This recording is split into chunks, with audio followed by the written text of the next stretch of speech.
Assalamualaikum warahmatullahi wabarakatuh, Bapak Ibu, rekan-rekan semuanya. Kembali lagi bersama saya Ana Andriani. Pada kesempatan kali ini kita akan melanjutkan pembahasan kuis PPG nomor 56 sampai 60 di grup Telegram gitu. Nah, Bapak Ibu yang belum join grup Telegram bisa cek di deskripsi. Kemudian langsung klik saja untuk join. Nah, di situ biasanya saya buat kuis-kuis gitu, agar grupnya itu tidak melebar kemana-mana, biasanya seringkali saya tutup fitur chatnya gitu ya. Jadi biar Bapak Ibu tahunya itu tentang kuis dan juga video-video yang bisa untuk belajar pretest gitu Bapak Ibu ya. Ya, kadang sih saya buka fitur chatnya, tapi seringkali saya matikan agar tidak ada spam di chat online kayak gitu ya. Ya pokoknya info-info yang kurang relevan biasanya saya tutup begitu Bapak Ibu. Oke, langsung saja ini ya, nomor 56. Nah, kemarin 56 tuh seperti ini ya, soalnya. Oke, statistika ya.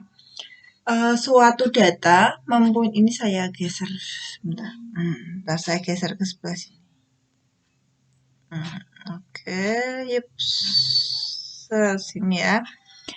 Suatu data ini suatu data mempunyai rata 35 dan jangkauan 7. Ini saya pakai ini saja. Suatu data mempunyai rata 35 dan jangkauan 7. Berarti kan kalau rata-rata itu berarti bisa saya tulis begini ya. Ini kalau misalkan datanya urut ya. X1 ditambah X2 ditambah titik sampai yang terakhir.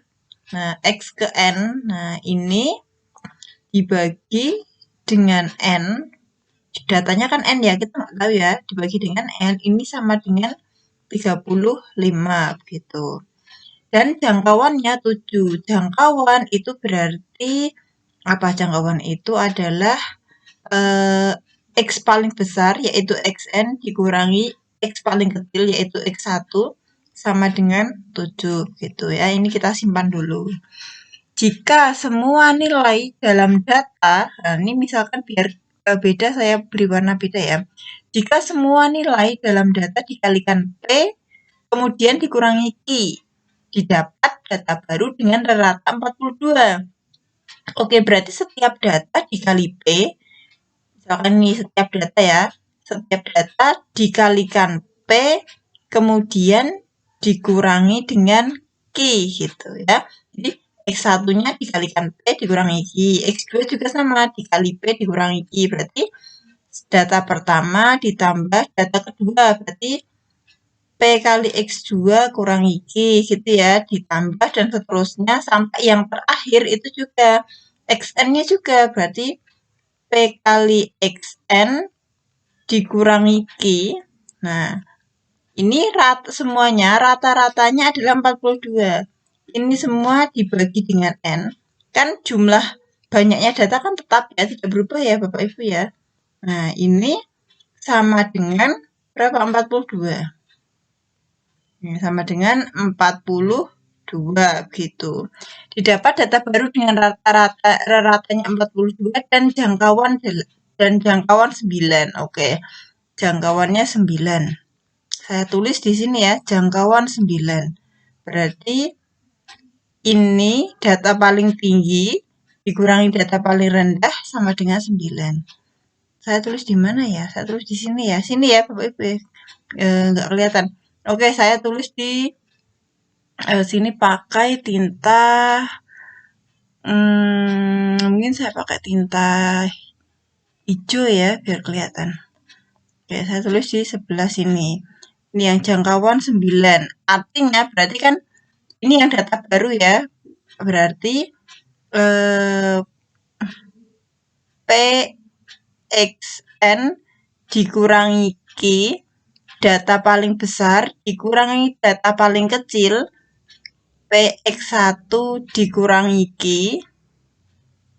ini sama dengan 9.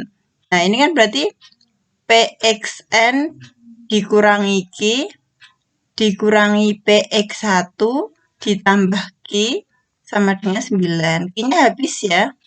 Nah, tinggallah PXN dikurangi PX1, berarti P-nya saya keluarkan. Terus di sini XN min X1, begitu ya. Sama dengan 7, gitu Bapak Ibu. Kemudian di sini XN min X1, kan kita sudah punya. XN min X1 kan sama dengan 7. Oh, sorry, ini 9 ya, 9 ya. Ini sama dengan 9. Nah, XN dikurang X1 kan sama dengan 7. Berarti di sini P dikali 7 sama dengan 9. Kita dapatkan berarti P-nya berapa? P sama dengan 9 per 7. Ini P-nya. Oke, kita simpan dulu. Sudah ketemu P-nya. Kemudian kita olah yang bagian sini, Bapak Ibu ya. Nah, ini bisa kita sederhanakan. Berarti kan kita kumpulkan Q-nya ya. Berarti PX1 ditambah PX2 ditambah dan seterusnya sampai PXN gitu kan, dikurangi Q-nya ada berapa? Ini kan semua data kan ada Q-nya nih ya. Dikurangi berarti Q-nya ada sejumlah N, berarti NQ gitu kan, dibagi N sama dengan 42. Nah, yang sini dari PX1 sampai PXN ini kan bisa saya tulis begini. Bisa saya keluarkan P-nya juga kan, P dalam kurung X1 tambah X2 ditambah titik-titik sampai XN. Nah, dibagi N, ini kan, dikurangi NQ dibagi N, sama dengan 42 gitu kan. Jadi, penyebutnya saya pisah gitu. Nah, sedangkan X1 plus X2 dan seterusnya ini kan 35 nih. Berarti P kali 35. Nah, ini ya X1 plus sekian ditambah XN dibagi N, ini kan 35. Nah, ini loh. Ini Bapak Ibu. Nah, ini kan ini semua ini kan 35. Nah, ini kemudian dikurangi dengan N-nya kan coret nih. Q sama dengan 42. P-nya kan kita sudah dapat nih 9/7. Berarti nah, kita geser ke bawah. 9/7 kali 35 dikurangi Q itu 42. Kita dapatkan Q-nya berapa? Coret-coret 5. Berarti 45 ini pindah ke sini kurangi 42. Nah, kita dapat Q-nya adalah 3. Q-nya 3. P-nya 9/7, Q-nya 3. Pertanyaannya 7Q 7P dikurangi Q, sorry. 7P dikurangi Q, yuk. 7P kurangi Q. 7P dikurangi Q. 7 kali 9/7 dikurangi 3. Gini ya, seset berarti 6. Gitu. Jawabannya 6. Oh, kemarin yang betul hanya 41% Bapak Ibu ya. Oke, mungkin ini agak panjang ya, tetapi sebenarnya mudah karena di sini menunjukkan soal yang hot gitu. Jadi tidak sekali rumus langsung selesai Bapak Ibu ya. Jadi tipsnya gimana Bu Ana biar cepat ya? Berarti kita harus latihan soal gitu. Sama seperti kalau kita menasihati murid-murid kita Bapak Ibu. Gimana caranya pinter ini gitu ya. Kita harus banyak-banyak latihan soal gitu ya. Ya tetap semangat Bapak Ibu ya. Semoga yang menyaksikan video ini lulus berita semuanya gitu ya. Oke, jangan lupa Bapak Ibu di subscribe mungkin kalau ini bermanfaat, kalau ini kira-kira Bapak Ibu suka, di like, kalau tidak suka ya di dislike aja, dan saya perlu komentar Bapak Ibu, ini gimana, apakah bermanfaat atau tidak gitu, biar nanti saya tambah semangat bikin videonya gitu Bapak Ibu ya. Oke, nomor 57. Persamaan kuadrat ini punya akar-akar nyata. Nah, di sini akar-akar nyata. Akar-akar nyata. Akar-akar nyata itu syaratnya adalah apa nih? Syaratnya D lebih besar dari 0 gitu. D lebih besar dari 0 itu akar nyata. Akar nyata, akar-akarnya nyata. Kalau akarnya imajiner berarti D lebih kecil dari 0 gitu ya. Oke, nanti bisa ditulis sendiri Bapak Ibu. ini persamaan kuadrat ini. Terus mintanya apa? Oh, akar nyata. Berarti D besar dari 0. D itu apa? D itu kan B kuadrat dikurangi 4AC. Gini kan? Yuk, ini berarti A-nya 1, B-nya M-2, C-nya 9. B kuadrat berarti M dikurangi 2 dikuadratkan dikurangi 4 kali A-nya 1, C-nya 9. Lebih besar dari 0 begini. Jadi M kuadrat min 4M plus 4 dikurangi 36. Lebih besar dari 0 ya. Gitu. Berarti berapa? M kuadrat min 4M min 32 lebih besar dari 0. Nah, tinggal kita faktorkan. Berarti M gini ya. Kalau berarti berapa? Min 8 dengan plus 4 ya. Nanti kalau saya salah tolong dikoreksi ya Bapak Ibu ya. M-nya 8 atau M-nya min 4 gitu. Kemudian karena ini pertidaksamaan, kita buat apa? Garis bilangan. Di sini min 4, di sini 8 gitu. Plus min plus lebih besar. Oke, berarti ambil yang sebelah sini. Nah, seret. Nah, berarti M-nya di sebelah sini dan sebelah sini. Tanda selalu ke kanan gini ya. Nah, lebih kecil dari min 4 atau lebih besar dari 8. Tuh. Oke, ini ya. Oh iya, kok ini ada sama dengannya ini kenapa? Oh iya. Nah, jadi akar nyata itu kan sebenarnya lebih besar lebih besar dari 0. Kalau ada sama dengannya juga boleh gitu. Kenapa? Ini berarti ada sama dengannya. Kenapa? Kok ada sama dengannya boleh? Karena kalau sama dengan itu artinya akarnya itu 1. Jadi kalau fungsi kuadrat itu ya Bapak Ibu, mungkin saya jelaskan sedikit. Mungkin Bapak Ibu ada yang lupa misalkan ini sumbu Y, sumbu X gitu ya.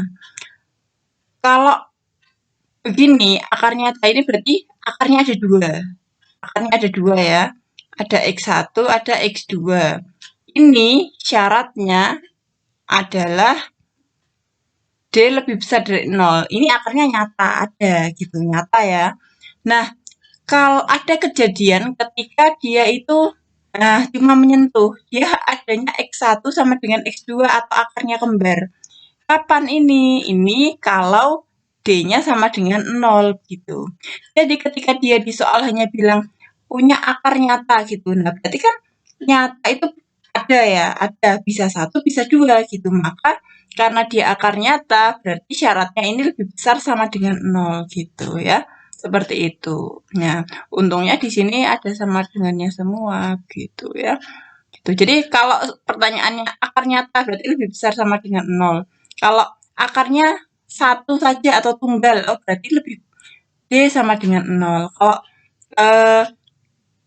punya 2 akar berbeda gitu, berarti D lebih besar dari 0 gitu.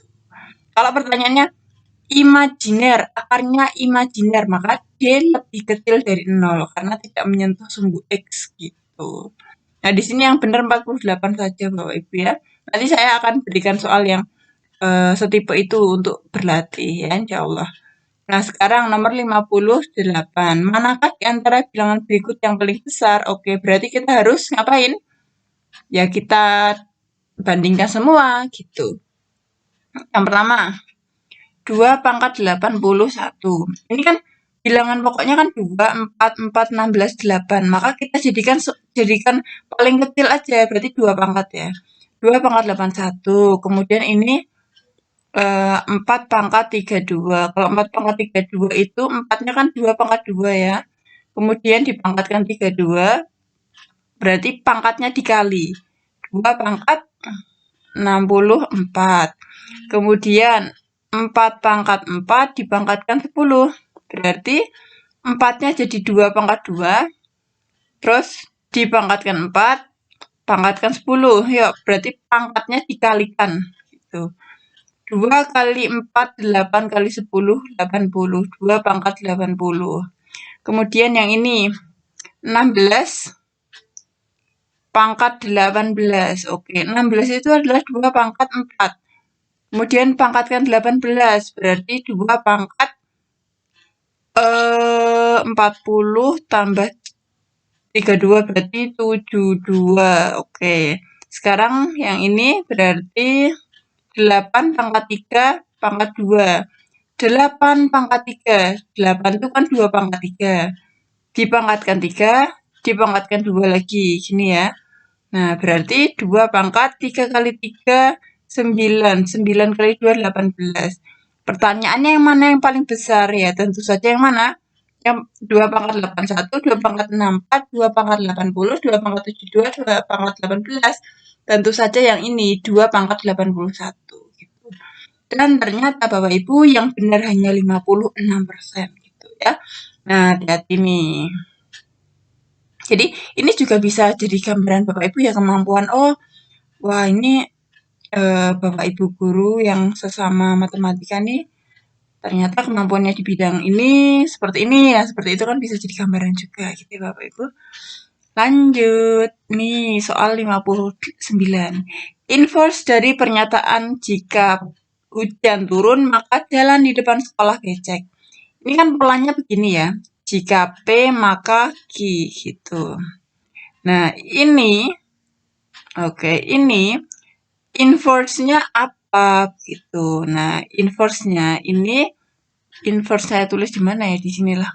Nah inverse-nya ini, nah, oke, ini sudah oke ada ya. Oke. Nah, inverse-nya ini adalah negasi P, jika negasi P maka negasi Q gitu. Ini bisa dihafalkan. Inverse-nya adalah ini gitu. Nah, sekalian ada yang namanya converse. Nah, aduh kok jelek, sebentar maaf ya Bapak Ibu ya. Converse. Converse dari jika P maka Q itu adalah dibalik. Jika Q maka P gitu. Ini adalah converse gitu ya. Nah, kemudian ada yang namanya kontraposisi. Nah, kontraposisi. Jadi ini ke sini namanya converse. Oke, terus ini ke sini namanya inverse. Kemudian ada yang namanya kontraposisi. Kontraposisi itu yang gimana? Dibalik dan dinegasikan masing-masing. Jika non P, jika non Q, maka non P. Begitu. Ini adalah kontraposisi. Tuh Bapak Ibu ya. Seret gitu. Karena yang di sini yang ditanya adalah apa nih? Inverse apa converse? Inverse berarti langsung saja. Jika negasi P, maka negasi Q. Berarti P-nya kan hujan turun. Berarti jika hujan tidak turun, maka jalan di depan sekolah tidak becek. Berarti jika hujan tidak turun, maka jalan depan sekolah tidak becek. Berarti jawabannya yang ini. Nah, yang benar juga 66%. Gitu, Ibu ya. Logika keluar enggak pasti keluar dong, di kisi-kisi ada gitu ya. Oke. Kuis nomor 60. Jika A dan B dua kejadian dengan P B komplement. Nah, ini bacanya komplement ya. Saya soalnya diketikkan HP itu nggak ada yang C kecil di atas begini. Jadi saya kasih tanda bintang, kemudian saya beri keterangan bahwa bintang ini dibacanya komplement gitu. Peluang B komplement itu adalah 0,45. Kemudian di sini peluang A iris B itu adalah 0,45 juga. Oke. Kemudian peluang A union B itu adalah 0,85. Pertanyaannya peluang A komplement. Oke. Berapa ya? Oke, peluang B komplement 0,4. Maka peluang B yang tidak ada komplemennya adalah berapa? 1 dikurangi 0,45 ya. Berarti 1 dikurangi 0,45. Berapa ini? 0,55 ya. Oke. Oke, gitu ya. Terus kemudian kita pakai apa? Nah, kita pakai yang ini. Kita gunakan yang ini ya. Oke. Ini jadinya adalah ke sini ya. Peluang A iris B itu kan sama dengan peluang A ditambah peluang B dikurangi peluang A iris B, begitu kan? Nah, gini kan? Nah, ya kita itu ikuti saja peluang A union B berarti 0,85 sama dengan peluang kejadian A. Oke, peluang kejadian A belum diketahui, tulis saja PA. Peluang ditambah peluang kejadian B, ini ya 0,55. Dikurangi peluang kejadian A iris B, 0,45. Gitu. Oke, berapa nih? Berarti peluang A gini, ini berapa? 0,1 ya. 0,85. Berarti peluang kejadian A sama dengan 0,1-nya pindah ke sini, berarti 0,85 dikurangi 0,1 berarti 0,75. Oke, ini adalah peluang kejadian A. Pertanyaannya kan peluang kejadian A komplement, berarti kan 1 dikurangi peluang kejadian A. Nah, berarti 1 dikurangi peluang kejadian A kan 0,75. 0,75. Berarti 1 kurangi 0,75 berapa? 0,25. Kalau saya nggak salah hitung gitu ya. Nah, ini ya. Yang menjawab betul hanya 33%. Kayaknya bagian peluang tuh banyak yang itu ya kesulitan ya Bapak Ibu ya. Nah, ini sudah sampai. Oke, yang terakhir gitu ya. Nah, banyak yang kesulitan, jadi Bapak Ibu silakan belajar tentang peluang lagi lebih banyak. Oh ya, ini nanti insya Allah saya PDF kan, saya taruh linknya di deskripsi biar bisa di print untuk belajar gitu ya Bapak Ibu. Jangan lupa, semoga sukses. Wassalamualaikum warahmatullahi wabarakatuh.